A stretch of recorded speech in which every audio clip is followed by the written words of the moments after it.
Hi, this is Era and today I will be teaching you a new recipe. We will be making mocha cake in a tub. So this is perfect kung magbabala kayong gawin tong negosyo, and also perfect din to pang merienda with your family, with your kids, with your parents. And yung magiging main ingredient natin dito is napakadali lang niyang hanapin kahit sa tindahan sa inyo meron ito, and that is Nescafe black coffee powder. So I will be providing you the recipe, the procedure, and also the costing na rin para sa magbabalak gawin tong negosyo.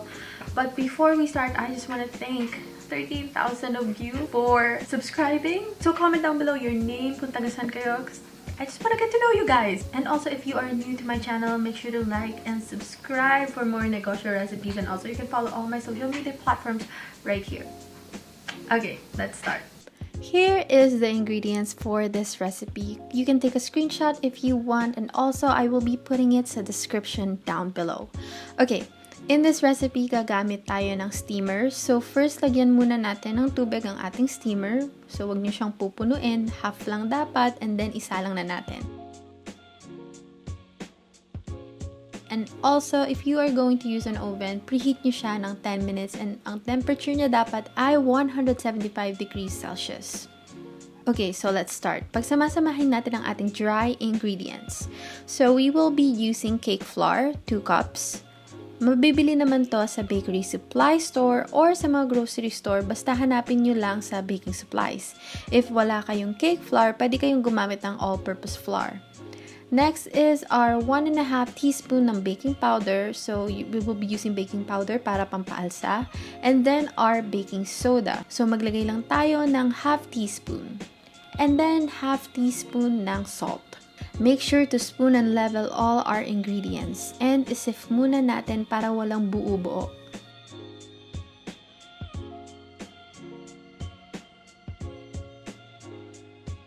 Once na natapos ka dito, set aside muna natin siya.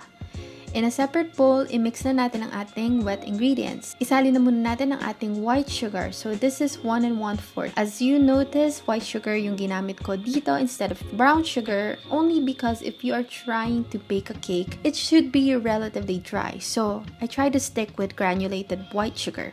But, if you're baking fruit bread like banana bread, pwede kang gumamit ng brown sugar kasi you may want a moist, rich texture. But, if you do wish to substitute brown sugar for this recipe, since brown sugar contains more moisture, kailangan mong i-decrease ng konti yung amount of wet ingredients in this recipe or slightly increase some of your dry ingredients just to compensate. And then, after that, add na natin ang half cup of vegetable oil.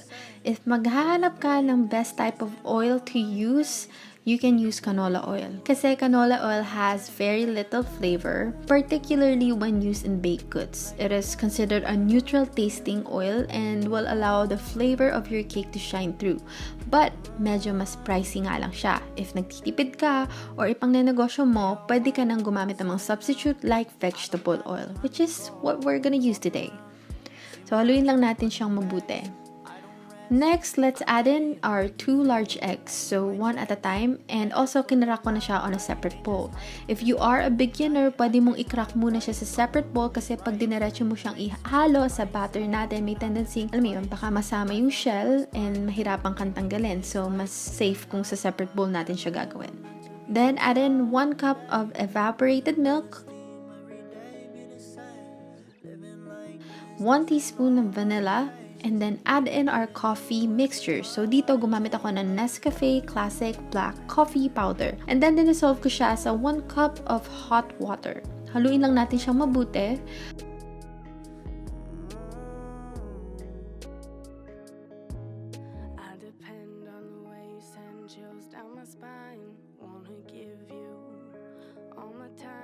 Pag well combined na, saka natin isama ang ating dry ingredients. So, unti-unti lang yung pagsama ng ating dry ingredients. Pagka-mix, haluin lang natin mabuti.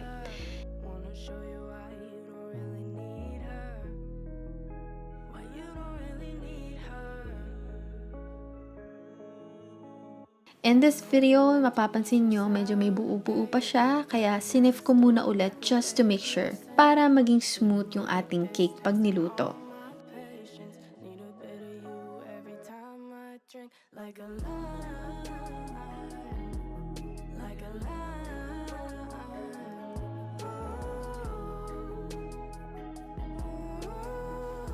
Pag okay na, i-grease na natin ang ating mga lianera. So, gumamit ako dito ng medium size. So, 6 yung ginamit ko. I-grease lang natin siya ng oil. So, any type of oil will do.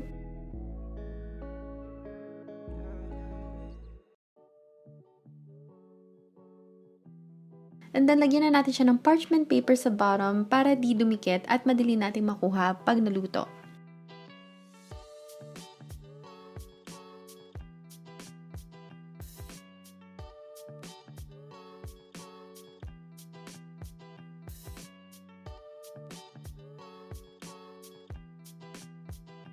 Isalin na natin ang ating batter sa pan. Bali, ang sukat each ay 3/4 cup.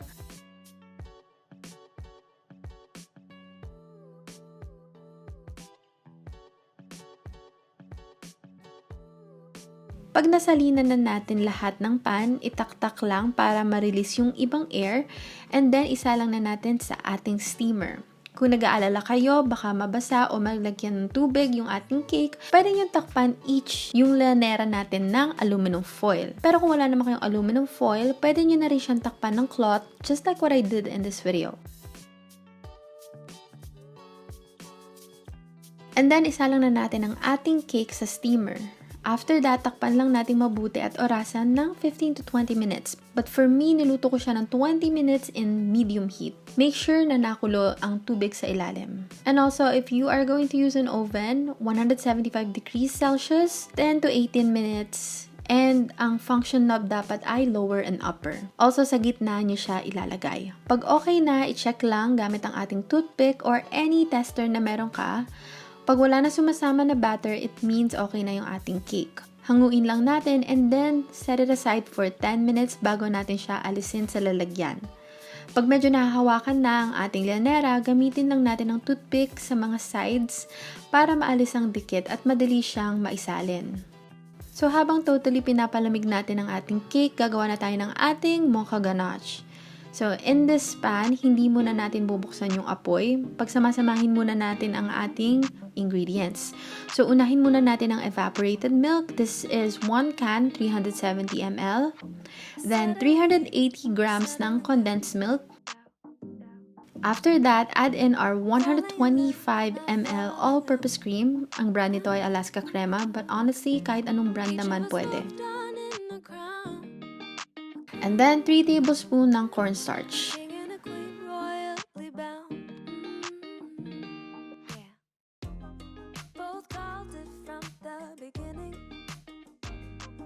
After that, i-add na natin ang ating coffee mixture.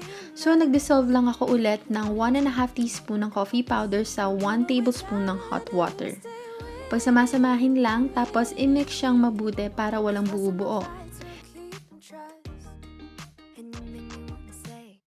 And then, buksan na natin ang ating kalan and iset lang natin siya sa low heat, as in low heat lang, para di masunog yung ating ganache. Haluin lang hanggang sa medyo lumapot na yung consistency niya. So, wag niyo yung aantayin na sobrang thick nung consistency. Kasi pag lumamig, lalapot pa siya lalo and baka mahirapan tayong isalin sa cake. Make sure na tama lang yung consistency para pag pinang-glaze natin later, mag-glide siya. If okay na, wait lang natin siya na medyo lumamig ng konti bago isalin sa cake. Pag okay na yung ating Mocha Ganache, hatiin lang natin sa gitna yung ating cake and ipalaman natin ito.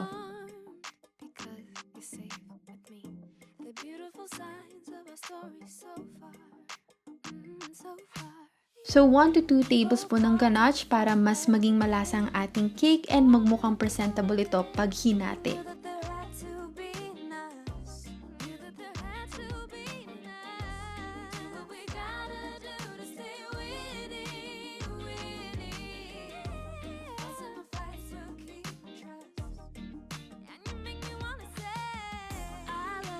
Once you're done, isalin na natin ang ating ganache sa ating cake. So, try nyo muna na 1 cup per tub. Then, pag may natira, saka nyo hati-hatiin. So, pwede nyong gawin yung ginawa ko in this video, which is isinalin ko na diretso yung ganache sa tub. Pero kung gusto nyo medyo mas malinis yung ating tub, pwede nyong ipatong sa rack yung cake, tapos may pan sa ilalim, and then dun nyo ibuhos yung ganache. Para walang excess ganache sa tub pag kinuha na natin and nilagay. But for me, mas gusto kong nilalagay na siya mismo sa tub para pag binigay sa customer or pag kinain nyo na, extra creamier siya. And there you have it. Para naman sa ating toppings, pwede kayong maglagay dito ng shaved chocolates or sprinkles, mallows, or mini chocolates. But for me, what I did is kumuha ako ng chocolate ganache. Ito naman ay optional lang na pang design. If you want to learn how to make this, may video ako explaining how to. Or if you want me to do a separate video about icings and ganache, just let me know and comment it down below. But for now, nilagyan ko siya ng chocolate ganache and mini chocolate chips. And there you have it, our very own mocha cake with chocolate ganache on top, ready to be served. Shelf life niya is 1 to 2 days, then pwede siya i-store sa fridge for 1 week.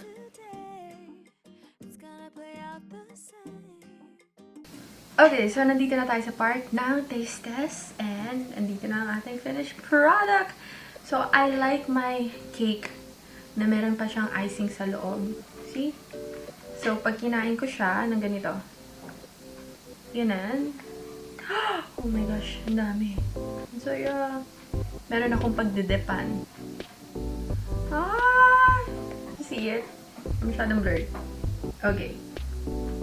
So, the moment of truth.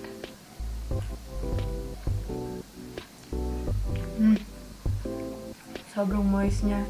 Ang lambot nung cake. And lasang coffee. Talaga yung ating ginawang ganache. Did you know, ginawa ko to ng umaga and gabi na ngayon. Pero sobrang sarap pa rin niya. See how moist that is? And sobrang lasa din yung ganache, yung chocolate. Parang naghahalo yung coffee sa chocolate na ginawa natin. So, perfect combination talaga siya. Oh, ang sarap. Okay, so let's move on na sa ating costing. Okay, so this is the part na magko-costing tayo. Paalala lang sa pagko-costing ko dito, nababase po ito sa kabuuang ingredients na nagamit ko. Also, nababase din po siya sa time, date, and location ng pinagbilhan ko, and mas best pa rin if magko-costing kayo on your own para mas accurate. This is just an example. So, let's start. In this recipe, nakagawa tayo ng 6 na mocha cake in a tub. Para sa ating ingredients sa mocha cake, ang total niya is 73.65 pesos. Para naman sa mocha ganache natin, ang total niya is 85.71. Para naman sa ating other expenses, ang total niya is 69.50 pesos. So, ang total puhunan natin ay 228.68 pesos. Retail selling price niya is 80 to 100 pesos. Puhunan niya per tub is 38.11 pesos. So, sabihin na natin, ibebenta natin siya ng 90 pesos. So, magiging kita natin dyan ay 90 times 6, that's 540 pesos. Para malaman natin ang ating tubo, yung kita natin, ima-minus natin sa ating puhunan. So, that's 311.32 pesos. Pag nagtuloy-tuloy to and makabenta ka ng 6 na tub a day sa loob ng isang buwan, ang tubo mo monthly ay 9,339.60 pesos. Now, syempre, hindi lang naman kayo gagawa ng 6 na tub a day. Pag medyo nagiging consistent na kayo, nakikilala na kayo sa lugar nyo, sabihin na natin, doblehin natin siya.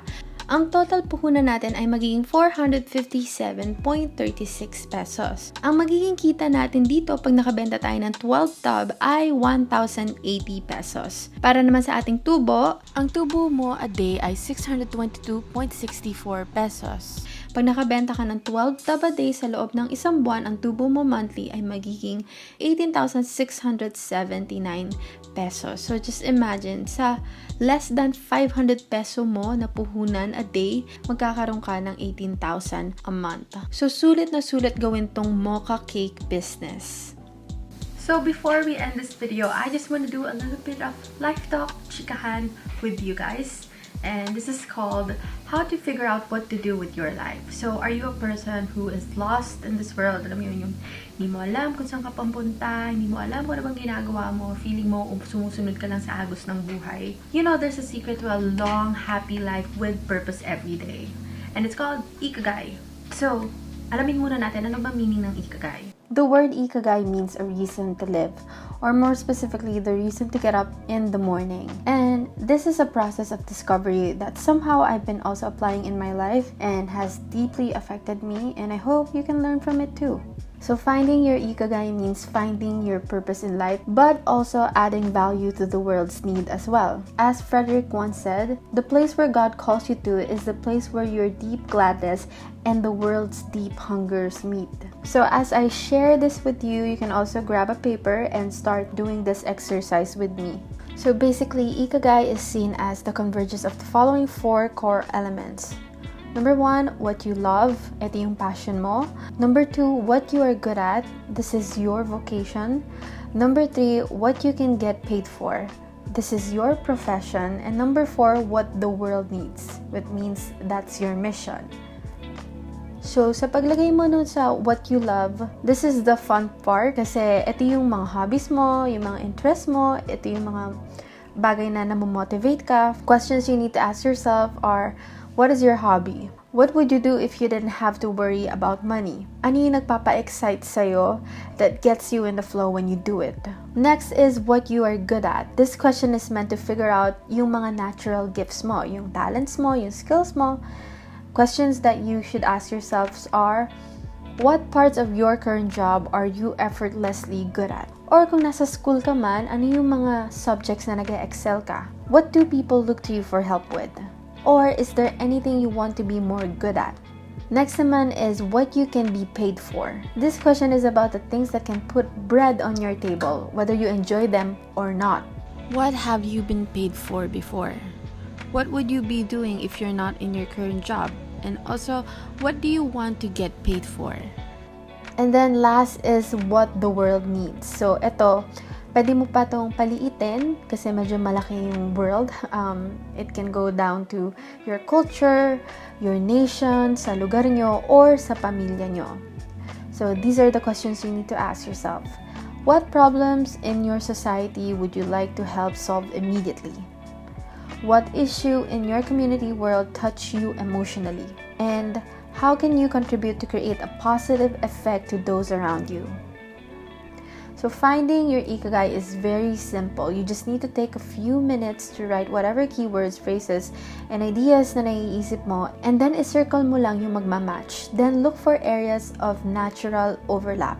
As for me, yung mga nag-intersect is scriptwriting, making videos, learning, public speaking, and educating, which is something I'm doing right now. And it's something that keeps me going every day kasi it's not just a dream I want for myself, but it's also a dream I want for the nation. So finding your Ikigai is a constant process. Hindi mo agad-agad to minsan nahanap just by one sitting, but it is a continuous discovery. But at least you have a guide to figure out what you need to do with your life. And also, if ginawa mo to, just comment it down below kung ano yun sa'yo, and I'd like to hear it. And that's it for today. I hope you learned something new, and bye! Both called it from the beginning. Called it. We knew that the right to be